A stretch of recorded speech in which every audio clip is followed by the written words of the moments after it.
नमस्कार, आज की खबर में आपका स्वागत है और मैं विजेंद्र सोलंकी। आज देश के 12 राज्यों की 117 सीटों पर महामुकाबला हुआ, तो वहीं प्रदेश के पूर्वी राजस्थान की उन 5 सीटों पर मतदान हुआ जो प्रदेश की सबसे संवेदनशील सीट मानी जाती है और इसका असर भी देखने को मिला।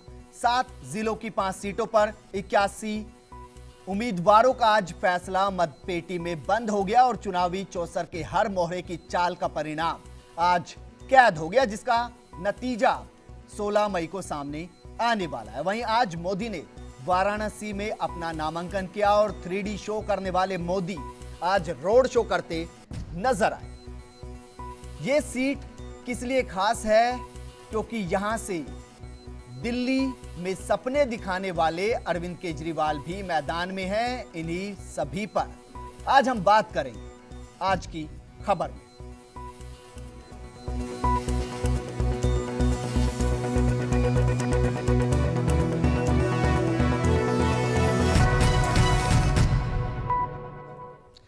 आज की खबर में पहले बात करते हैं मोदी की, जो आज गंगा किनारे पहुंचे, यानी गंगा किनारे मोदी आलारे।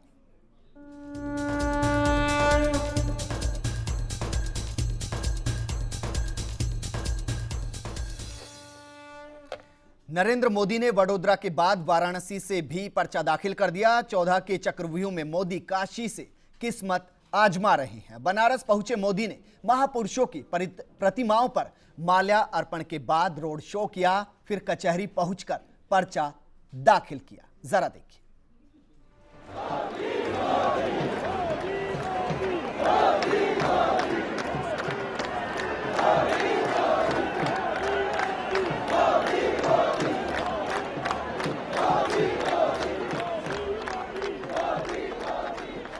6 करोड़ हिंदुस्तानियों के अगुआ, गुजरात के मुख्यमंत्री और बीजेपी के पीएम उम्मीदवार, आपने हमने सबने नरेंद्र मोदी को ऐसे ही जाना है, लेकिन एक नई पहचान बनाने की बेताबी उन्हें यहाँ सड़क तक खींच लाई।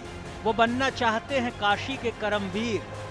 विरासत में सियासत की नई इबारत लिखने की तमन्ना ने उन्हें वहाँ पहुँचा दिया जहाँ धर्म की ध्वजाएं हिंदुस्तान के इतिहास से पहले भी लहरा रही हैं।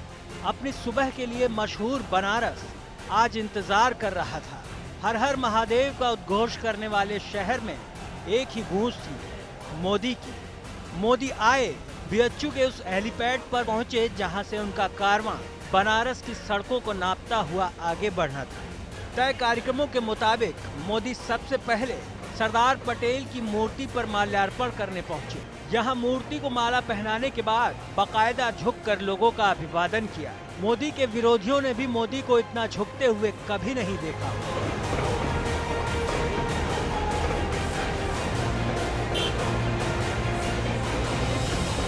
इसके बाद शुरू हुआ सड़क से सत्ता का वो सफर जिसे मोदी भोले की नगरी से पूरा करना चाहते हैं। इसके बाद मोदी ने विवेकानंद समेत कई महापुरुषों को हार पहनाकर जीत की कामना की। जाहिर है मोदी को लेकर लाखों सवाल हैं। आखिर बनारस ही क्यों? सियासत में सब कुछ साफ साफ दिखते हुए भी बहुत कुछ छिपा रहता है और शायद मोदी अपने जवाब से यही बताना चाहते हैं। काशी वासियों ने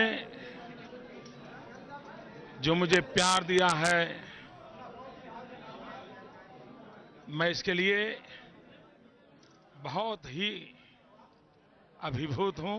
लेकिन आज यहां आने के बाद लगता है कि न मुझे किसी ने भेजा है, न मैं यहां आया हूं, मुझे तो मां गंगा ने बुलाया है। ईश्वर मुझे दे शक्ति, मां गंगा मुझे शक्ति दे कि मैं उससे भी बढ़ करके सारे विश्व में मेरी मां गंगा का, मेरे इस काशी का जय जयकार हो। और आज दुनिया में एक बहुत बड़ा होलिस्टिक हेल्थ केयर का अप्रोच चला है और इसलिए इस प्रकार के कपड़ों की दुनिया में बहुत बड़ी मांग है, लेकिन हमने ग्लोबल मार्केटिंग नहीं किया। मोदी की बातों पर जिन्हें यकीन करना है वो बनारस को बेहतर जानते हैं, शायद हमसे आपसे भी ज्यादा। जिन समस्याओं, जिन मुद्दों को मोदी मानते हैं कि खत्म करने वाले हैं, वो सालों से सियासत की जूती में पड़ी है या उस गंगा के साथ बह रही हैं जिसे मोदी माँ बता रहे हैं और उसकी पुकार उन्हें काशी खींच लाई है। मोदी ने अपने 2 किलोमीटर लंबे रोड शो के बाद कचहरी पहुंचकर नामांकन किया। अब उनके सामने जंग का मैदान है, जहां उनका मुकाबला अरविंद केजरीवाल, अजय राय, कैलाश चौरसिया समेत कई उम्मीदवारों से है। मोदी की जंग कितनी आसान है कहना मुश्किल है, क्योंकि ये बनारस है, बिल्कुल अलग मिजाज का शहर, जिसे आदत है दीवारों से सर टकराने की। अच्छे दिन आएंगे या नहीं, 16 मई तक इंतजार करिए और लोगों को कहने दीजिए, आप बस सोचिए। Bureau report, first India.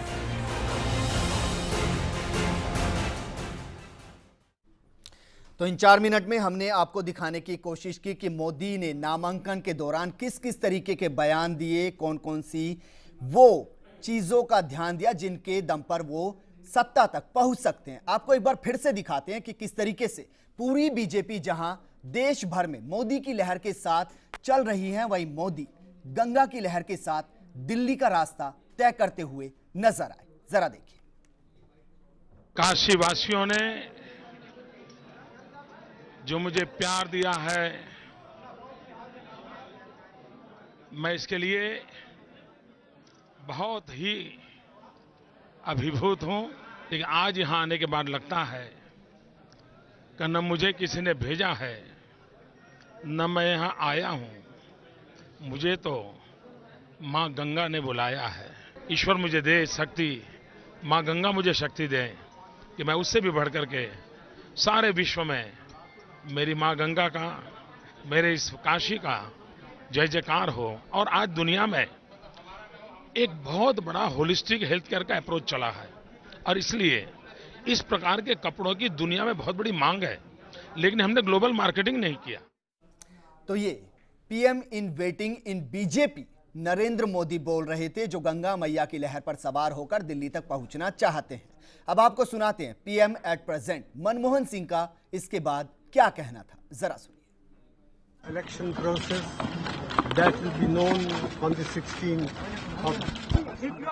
Sir, there is a Modi wave all around.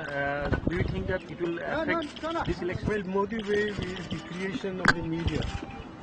I think the country as a whole is swept by any Modi.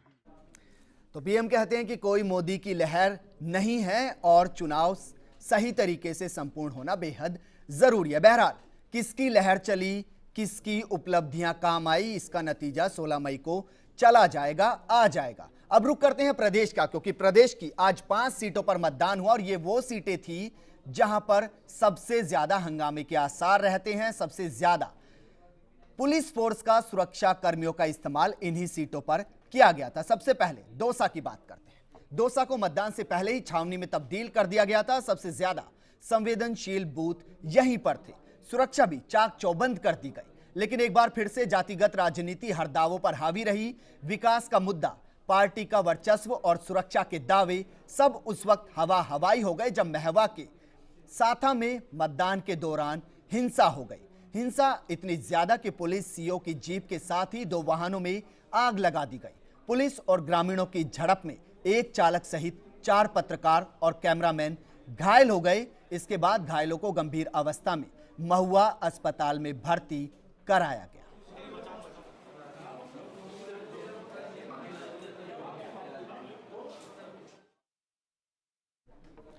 Dausa के महुआ में हुई हिंसा के पीछे किरोड़ी लाल मीणा के समर्थकों का हाथ होने के आरोप लगाए गए थे।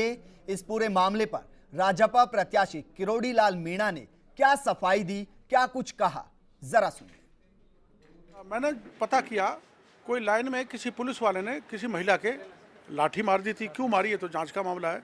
उसके बाद आपस में पथराव हुआ, और पथराव के बाद में स्वाभाविक है जब अनरेस्ट होता है तो कवरेज के लिए मीडिया जाता है, और वहाँ जाने पे मेरे को पता लगा कि मीडिया के साथ भी पथराव हुआ, हाथापाई हुई, जो डेमोक्रेसी में सबसे ज़्यादा अनफॉर्चुनेट सीन है।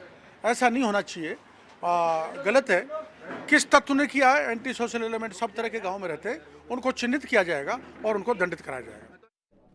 और फिलहाल किस तरीके के हालात बने हुए, जानने के लिए जुड़ते हैं अपने संवाददाता पीयूष के साथ। पीयूष, जानना चाहेंगे जहां पर पथराव हुआ, जहां पर हंगामा हुआ, वहां की हालत फिलहाल क्या बनी हुई है, और साथ के साथ जो पुलिसकर्मी और मीडिया कर्मी घायल हुए थे उनकी स्थिति क्या है? देखिए, जहां तक विजेंद्र मीडिया कर्मियों की बात की जो घायल हुए थे, उनको प्राथमिक उपचार के बाद छुट्टी दे दी गई है और फिलहाल वो महुआ से जयपुर के लिए रवाना होगा, क्योंकि जो घायल हुए थे पत्रकार वो सभी जयपुर के थे। दूसरी बात, वहाँ की स्थिति क्या रही पोलिंग बूथ पे, क्योंकि हालांकि जिस समय घटना हुई उसके बाद से जो मतदान का प्रतिशत था, वहाँ पर मतदान करने वाले जो लोग आने वाले थे, उनकी संख्या में काफी कमी देखी गई, क्योंकि आसपास के जो क्षेत्र था उसमें दहशत फैल गई थी उस घटनाक्रम के बाद। तो उस पोलिंग बूथ पर फिलहाल मतदान का जो प्रतिशत रहा वो बेहद कम रहा, खासतौर पर उस घटना के बाद जो मतदान करने वाले जो लोग थे वहाँ पर, जो आने वाले थे, जिनको आना था, वो काफी कम संख्या में वहाँ पर आए, ये सब देखा गया। दूसरी बात है कि बिल्कुल पीयूष, लेकिन इन सबके बीच में जानना चाहेंगे हम आपसे कि जिस इलाके में ये पूरी घटनाक्रम हुआ वहां पर मतदान का प्रतिशत क्या रहा, साथ के साथ अब सुरक्षा के किस तरीके के इंतजाम वहां पर किए गए हैं, क्योंकि मतदान खत्म हो चुका है। देखिए, जिस बूथ की ये घटना थी विजेंद्र, मैं आपको बता दूं, वहां पर जो मतदान का प्रतिशत रहा 45 से 50 के बीच ये रहा, जबकि आसपास के जो बूथ रहा वहां पर एक एवरेज कभी अपन मान के चले तो 45% मतदान केवल आसपास के 3 या 4 जो बूथ थे उस गांव के, वहां पे 45% के करीब मतदान हुआ। तो ये मान सकते हैं कि जो घटना हुई उस घटना के बाद, क्योंकि उसके बाद भी 2.5 से 3 घंटे का समय था मतदान में जो होना बाकी था, तो 3 घंटे में मतदान का प्रतिशत बढ़ सकता था। शाम के समय मतदान करने वाले लोगों की संख्या में एकदम इजाफा होता है तो मतदान का प्रतिशत बढ़ता है, लेकिन क्योंकि वो घटनाक्रम दोपहर में हुई इसलिए शाम तक जो वहाँ पर मतदान करने वाले लोगों की संख्या काफी कम है। जी बिल्कुल पीयूष, शुक्रिया तमाम जानकारी के लिए। और ये एक बड़ा कारण दौसा में नजर आया कि 2009 के मुकाबले 2014 यानी कि आज हुए मतदान में दौसा में 3% के करीब गिरावट मतदान में दर्ज की गई, महसूस की गई। यहां रुकेंगे एक छोटे से ब्रेक के लिए, जल्द हाजिर होंगे।